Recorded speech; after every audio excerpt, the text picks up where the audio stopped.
Hello all, welcome to PustakVani, your one-stop solution for book summary. Today we are here with the book name, Antony and Cleopatra by William Shakespeare. So let's start its plot overview. Mark Antony, one of the three rulers of the Roman Empire, spends his time in Egypt, living a life of decadence and conducting an affair with the country's beautiful queen, Cleopatra.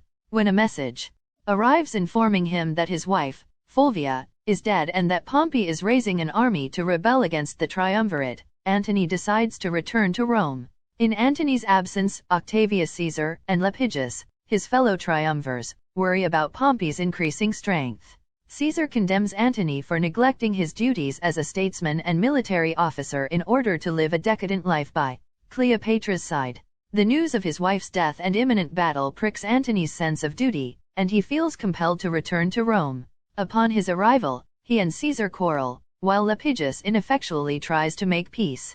Realizing that an alliance is necessary to defeat Pompey, Antony and Caesar agree that Antony will marry Caesar's sister, Octavia, who will solidify their loyalty to one another. Enobarbus, Antony's closest friend, predicts to Caesar's men that, despite the marriage, Antony will surely return to Cleopatra. In Egypt, Cleopatra learns of Antony's marriage and flies into a jealous rage. However, when a messenger delivers word that Octavia is plain and unimpressive, Cleopatra becomes confident that she will win Antony back. The triumvirs meet Pompey and settle their differences without going to battle. Pompey agrees to keep peace in exchange for rule over Sicily and Sardinia.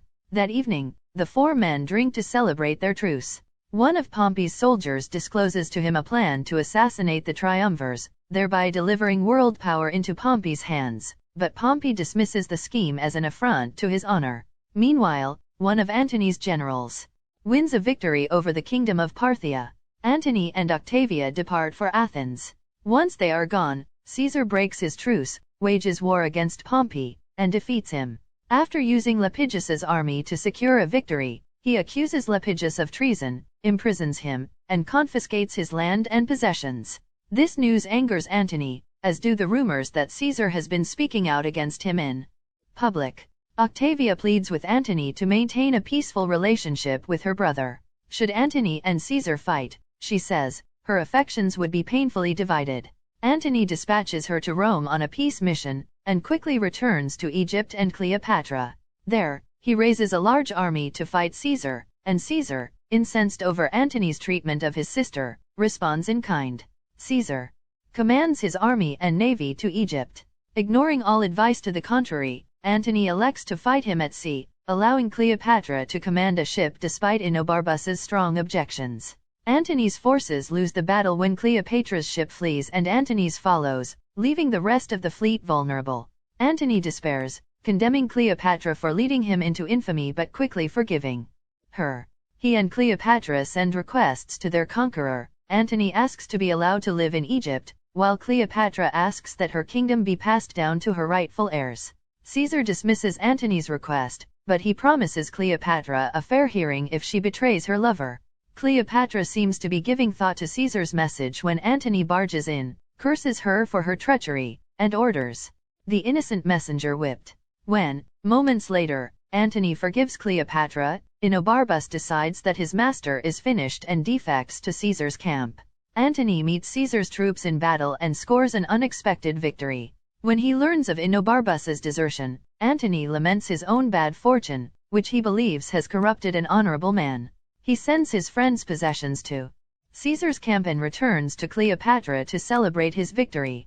Enobarbus, undone by shame at his own disloyalty, bows under the weight of his guilt and dies. Another day brings another battle, and once again Antony meets Caesar at sea. As before, the Egyptian fleet proves treacherous, it abandons the fight and leaves Antony to suffer defeat. Convinced that his lover has betrayed him, Antony vows to kill Cleopatra. In order to protect herself, she quarters herself in her monument and sends word that she has committed suicide. Antony, racked with grief, determines to join his queen in the afterlife. He commands one of his attendants to fulfill his promise of unquestioned service and kill him. The attendant kills himself instead. Antony then falls on his own sword, but the wound is not immediately fatal. He is carried to Cleopatra's monument, where the lovers are reunited briefly before Antony's death. Caesar takes the queen prisoner, planning to display her in Rome as a testament to the might of his empire, but she learns of his plan and kills herself with the help of several poisonous snakes. Caesar has her buried beside Antony